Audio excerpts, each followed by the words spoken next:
moyo na changamoto yaliyosemwa na Mwokozi wetu Yesu Kristo. Kwa wote wanamtii kwa kweli.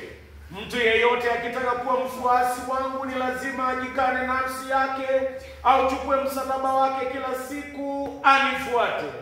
Maana mtu anayetaka kuyaokoa maisha yake mwenyewe atayapoteza, lakini anayetaka kuyapoteza maisha yake kwa ajili yangu atayaokoa. Njooni kwangu ninyi nyote msumbukao na wenye kulemewa na mizigo, nami nitawapumzisha. Basi ninyi nyote mlio na toba la kweli na la moyo, mlio na upendano na majirani zenu, na kusudia kuishi maisha mapya na kuzifuata njia za Kristo, karibuni kwa imani mkapokee sakramenti takatifu kwa faraja yenu. Basi na tuziungame dhambi zetu mbele ya Mwenyezi Mungu kwa unyenyekevu.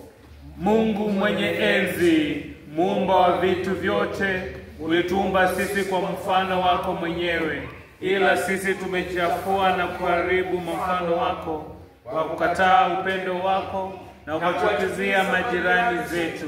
Tumetenda maovu na kukosa kutenda yaliyo mema.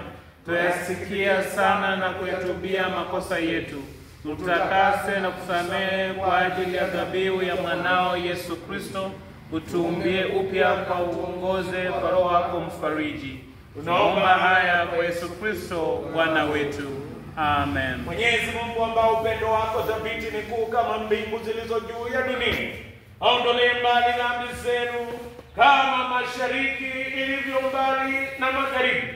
Mungu aimarisheni maisha yenu katika ufalme wake, awajalie haki yake hadi siku ya mwisho, kwa huruma yake Yesu Kristo aliye kuhani wetu mwenye huruma. Amen. Asante Baba kwa msamaha. Takaribia meza yako kama watoto wako, sio kwa kudhania bali kwa kuhesabiwa haki, sio kwa kujitwania wenyewe bali kwa neno lako. Tu wenye njaa na kiu ya haki.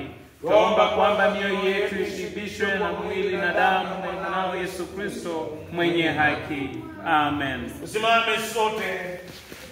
Amani ya Bwana iwe nanyi daima.